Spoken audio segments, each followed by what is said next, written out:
Maria Filipa de Oliveira, Luísa Maim, Teresa de Benguela, Dandara dos Palmares, Esperança Garcia, Maria Firmina dos Reis, Carolina Maria de Jesus, Tia Ciata, Antonieta de Barros, Maria Brandão dos Reis, Sofia de Campos Teixeira, Maria José Camargo. Você conhece essas mulheres? O que elas têm em comum? Essas são mulheres negras extremamente importantes para a história do Brasil. Apesar disso, suas histórias e seus nomes não ganham o devido destaque nos currículos escolares, nos filmes, em nomes de ruas e monumentos pelo país afora. O apagamento do papel e da importância das mulheres negras na história do Brasil é mais um reflexo de como a nossa sociedade destina a essas mulheres um lugar de menor importância. Além de invisibilizadas na história do país, mulheres negras são maioria nos indicadores sociais de vulnerabilidade. Você sabe o motivo? Um dos motivos é o racismo. O racismo é a construção social baseada na ideia da existência de raças.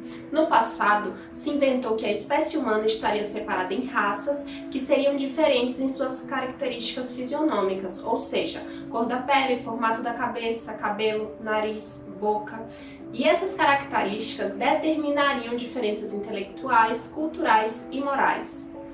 Todas essas características seriam transmitidas pelo sangue, definindo a existência de raças e culturas superiores e raças e culturas inferiores. Mas tudo isso é uma ficção, uma invenção. Raça não representa uma realidade biológica ou genética, mas sim uma realidade social. Ela está relacionada à expressão de poder, justificativa para a exploração de pessoas racializadas, expropriação de terras e riquezas, criação de hierarquias que se associam à delimitação de lugares na sociedade desde o período colonial até o momento presente. Assim, o racismo se baseia na negação da humanidade das pessoas negras, privando essas pessoas do acesso a direitos, à autoestima e à solidariedade social. Mas as mulheres negras também são vítimas do sexismo e da violência contra mulheres. Nós já falamos sobre isso em outro vídeo. Meu nome é Patrícia, eu uso uma blusa branca de malha e gola alta, atrás de mim é uma estante branca com plantas e livros e eu faço parte da Clínica de Direitos Humanos das Mulheres da USP. Neste episódio falaremos de mulheres negras. Por que esse é um tema de direitos humanos das mulheres?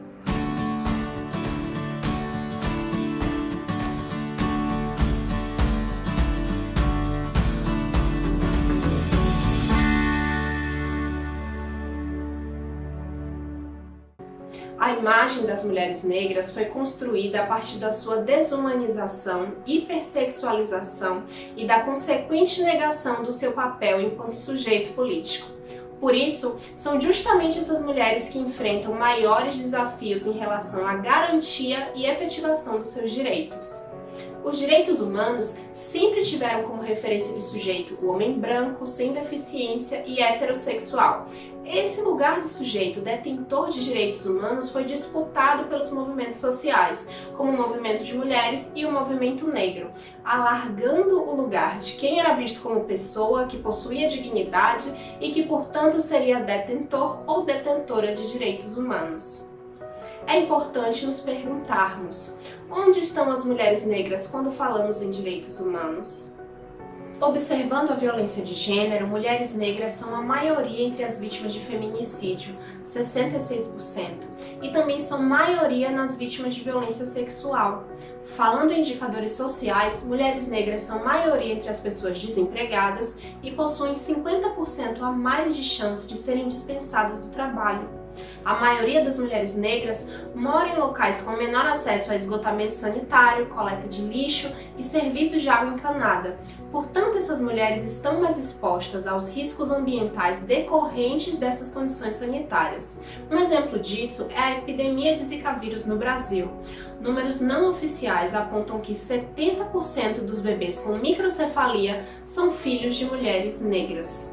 Dentre as famílias chefiadas por mulheres, mulheres negras também constituem maioria, representando 53,6% dessas famílias. A maioria dessas famílias chefiadas por mulheres negras tem como principal fonte de renda o trabalho como empregada doméstica, 63,4% dos casos. Elas recebem apenas 86% do que recebe uma mulher não negra que desempenha o mesmo trabalho. No mercado informal, mulheres negras constituem o maior grupo. Nesse setor, uma mulher negra recebe menos da metade do que é pago a um homem branco que realiza o mesmo trabalho e tem a mesma formação. Por serem consideradas fortes e resistentes à dor, são vítimas de violência obstétrica e são as que menos recebem anestesia no momento do parto.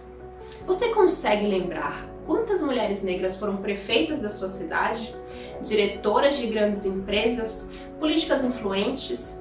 A presença de mulheres negras na Câmara dos Deputados, no Senado, nos ministérios e nas diretorias das maiores empresas do país é observado em números ínfimos. Apesar disso, mulheres negras atuantes na política constituem as principais vítimas de violência política. A maioria das mães em luto e em luta pela perda dos seus filhos para a letalidade policial são negras. A maioria das vítimas de mortalidade materna são mulheres negras. Outra mulher, outro fim, mesma dor. O que é ser mulher negra no Brasil? Ser mulher negra, essa é uma pergunta bastante difícil de responder, porque quando nós nos pensamos como pessoas, né, pessoas no mundo, acho que homens, mulheres, pessoas cis, pessoas trans, negras, brancas, mestiças, indígenas, as pessoas acho que se imaginam como seres humanos, como pessoas, né? Essa categorização, ser uma pessoa negra ou ser uma mulher negra, ela se dá muito a partir do contexto histórico, cultural no qual nós vivemos. Então, talvez, se eu fosse exatamente como eu sou, né, uma mulher negra de pele escura, vivendo num outro contexto, a resposta poderia ser diferente. Né? Mas pensando no contexto em que eu vivo, no Brasil, né, tendo nascido em 1964, né, então, no começo da ditadura militar brasileira, vivendo em São Paulo, tendo passado por tantas lutas políticas para a conquista de direitos das pessoas negras, das mulheres, eu penso que ser mulher negra, além de ser uma pessoa, além de ser um ser humano, né, de tentar viver numa sociedade em busca do reconhecimento como ser humano, né, como pessoa, é lutar constantemente para que haja reconhecimento do direito a ter direito e do direito em si, né, do direito a ter o reconhecimento que todas as pessoas não negras também têm. Então, ser mulher, para nós, ser uma mulher negra, para mim, está associado a uma luta constante, né, por reconhecimento, por direito, por ter os direitos reconhecidos, por transformar a sociedade em uma sociedade na qual haja justiça de fato para a população negra, para as mulheres negras. Então, a definição de mulher negra está associada à nossa história, ao nosso contexto, à minha história como indivíduo, ao contexto de uma luta de vida inteira também, tanto para a construção da minha própria carreira acadêmica, como também para que haja, né, nesse percurso todo que foi construído, haja a construção de direitos e de políticas públicas voltadas para a população negra e para as mulheres negras efetivamente. Então, associar a mulher negra com luta parece ser o nosso destino no Brasil, né? Como mulheres negras, sobretudo como mulheres negras que têm uma história associada a essas áreas vinculadas a direitos humanos e a políticas públicas. Ser mulher preta no Brasil hoje é um grande desafio, né? É um grande desafio porque a nossa história não começa quando a gente nasce. A nossa história começou muito antes, né? E muitos caminhos já foram dados pelos nossos ancestrais e pela luta dos mesmos, né? Então, ser mulher hoje é também reafirmar a história dos nossos, das pessoas que vieram primeiro, né? O que seria isso? Seria lutar todos os dias, né, contra um sistema que nega a mulher preta. Né? É lutar todos os dias para ter igualdade, para ter sua voz ouvida, ter respeito e fugir da invisibilidade. Como vimos, a desumanização historicamente imposta às mulheres negras se manifesta hoje de diferentes formas, seja pelo racismo, que considera todas as pessoas negras como inferiores, seja pelo sexismo, que considera as mulheres como inferiores e que devem ser tuteladas, pelas diferentes formas de violência praticadas contra as mulheres, como as mencionadas anteriormente. Meu nome é Júlia Franco, eu faço parte da Clínica de Direitos Humanos das Mulheres da USP. Eu sou uma mulher negra, uso meus cabelos cacheados na altura do ombro, estou utilizando uma blusa branca de mangas curtas, batom roxo e brinco e colar. Hoje nós vamos falar como as múltiplas discriminações impactam a vida das mulheres negras. O racismo, o sexismo, as desigualdades sociais, as opressões e a violência presentes na sociedade brasileira atingem severamente as pessoas que são atravessadas por múltiplos marcadores sociais, como é o caso das mulheres negras. Sobre as mulheres negras recaem as discriminações de raça e sexo e muitas vezes diversas outras, como identidade de gênero, classe social, deficiência e orientação sexual. Por isso, o movimento de mulheres negras tem se esforçado para demonstrar a maior vulnerabilidade social de meninas e mulheres negras, e a necessidade de que políticas públicas considerem como os diferentes marcadores sociais de raça, classe e gênero se integram e produzem resultados de discriminação específicos. No campo teórico, estudos e pesquisas do feminismo negro jogam luz sobre o enfrentamento das desigualdades e preconceitos que recaem sobre as mulheres negras. A teoria da interseccionalidade tem sido bastante mobilizada como uma importante ferramenta dentro dessas discussões. Você já ouviu falar do feminismo negro e da interseccionalidade? E se eu pudesse definir em uma palavra só, eu chamaria de acolhimento, assim. Porque eu acredito que o feminismo negro, ele é um movimento político, mas pode também ser uma corrente teórica, sabe? Onde as pessoas vão escrever sobre esse tema. Mas eu acho que eu vejo ele como um movimento político, assim, onde as mulheres negras elas se encontram para exigir que as pessoas reconheçam a nossa humanidade, sabe? E a ideia do feminismo negro é partir das experiências de mulheres negras, considerando o que somos na nossa diversidade. E entender que somos diversas e que cada experiência nos torna únicas, né? Mas isso que nos torna singular vai apresentando desafios de como a gente vai lidando com questões específicas dos diferentes lugares que a gente ocupa. Mas tem a compreensão de que aquilo que nos une é o fato de sermos mulheres negras, sabe? E que sermos mulheres negras é um lugar de como posso dizer isso?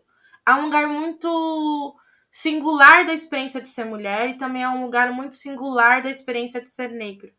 E aí, quando a gente se encontra nesse espaço, eu vejo como um espaço de acolhimento, porque é um espaço onde também a gente cuida das feridas do racismo e do machismo, que operam na gente de um jeito muito específico, mas é também um espaço onde a gente pode pensar em como transformar essas violações, esses sistemas que ficam nos submetendo, nos excluindo e tudo mais. Então, para mim, o feminismo negro é isso. Ele é um movimento de encontros de mulheres negras para se acolher, se fortalecer e estruturar a mudança política que a gente quer construir. E aí a gente vai fazer isso de um monte de jeito, que são muitas as estratégias e os espaços que a gente pode atuar.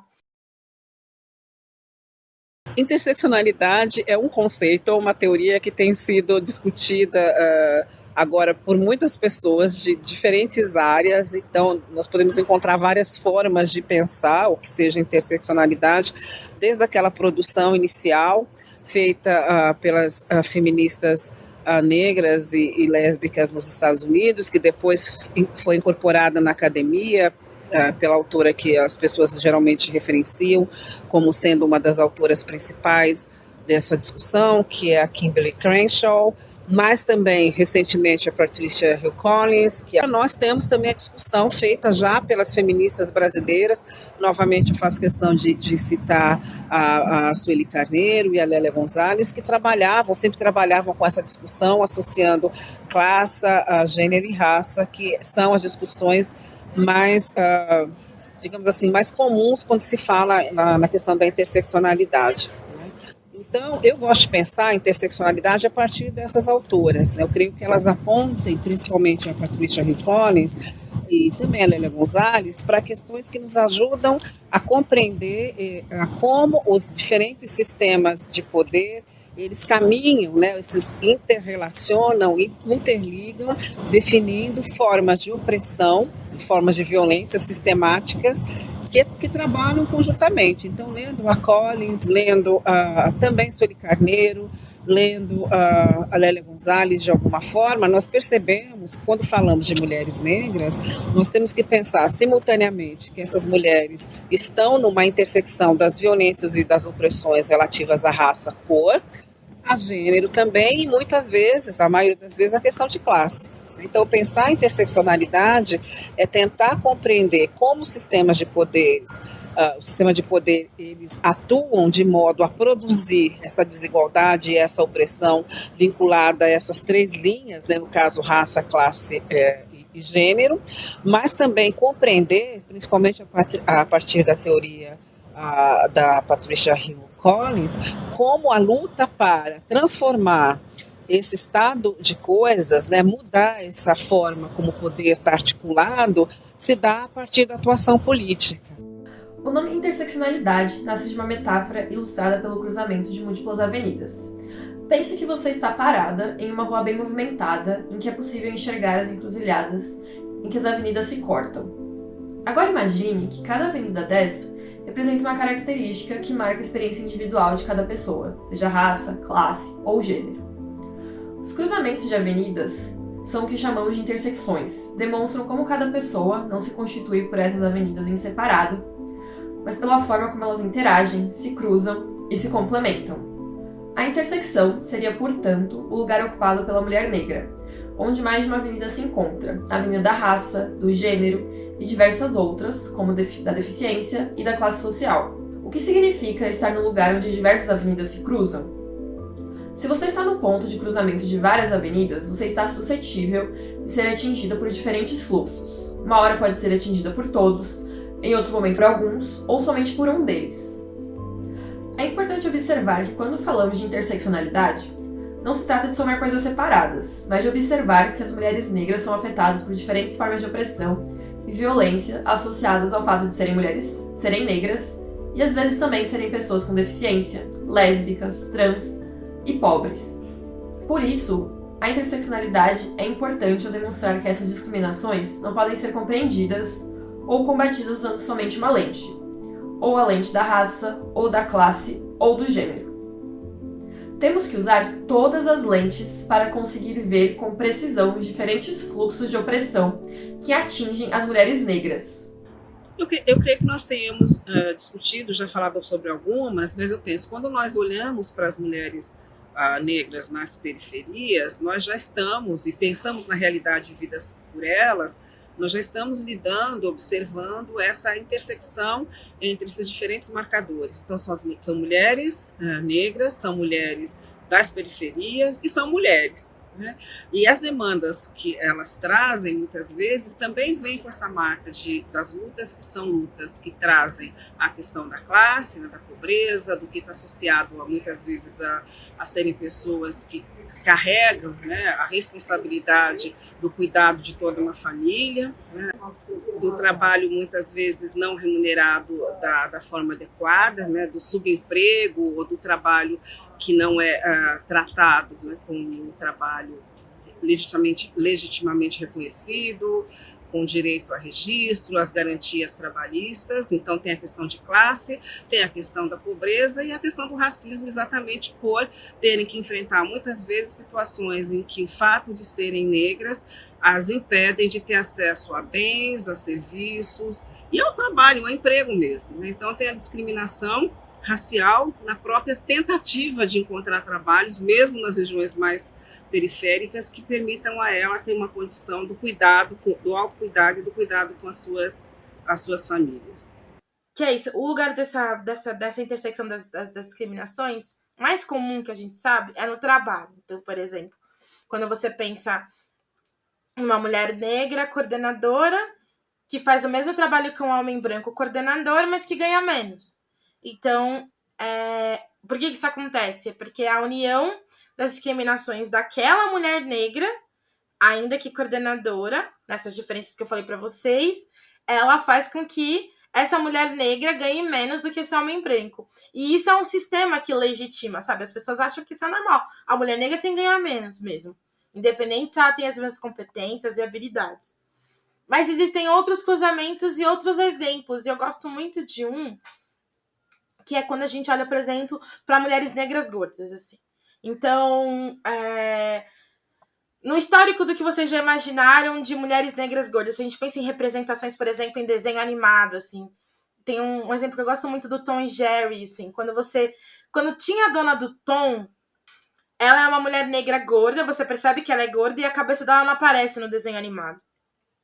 Ou outras representações de mulheres pretas gordas, em que elas sempre estão colocadas, não é num lugar, por exemplo, uma mulher negra gorda nunca vai ser a princesa, nenhuma mulher negra vai ser.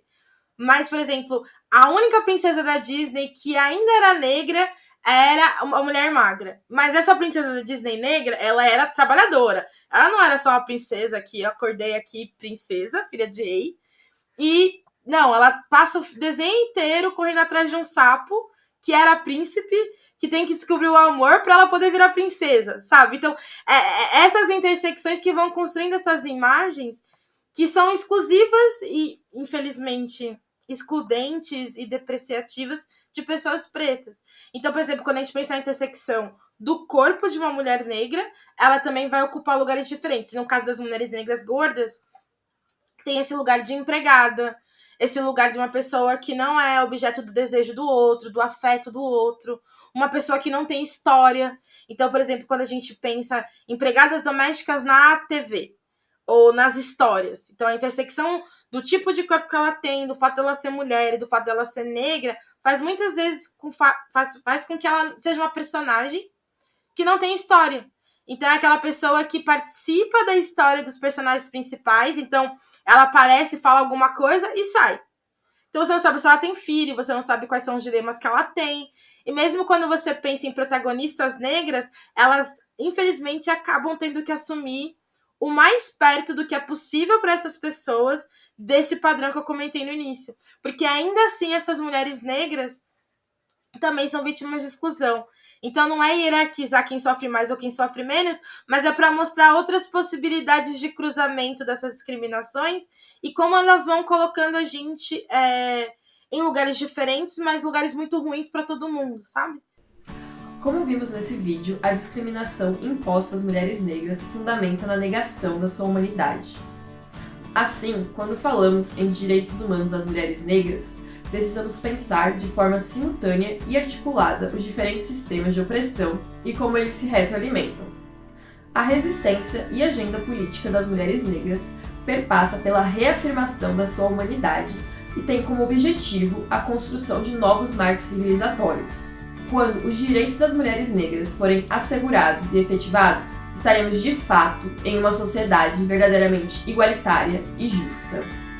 Nós somos a Clínica de Direitos Humanos das Mulheres da USP e esse foi o vídeo Mulheres Negras e Direitos Humanos da série Por que esse é um tema de direitos humanos das mulheres? Se inscreva no nosso canal e acompanhe os próximos vídeos. Para saber mais do projeto, acesse o link na descrição. Até a próxima!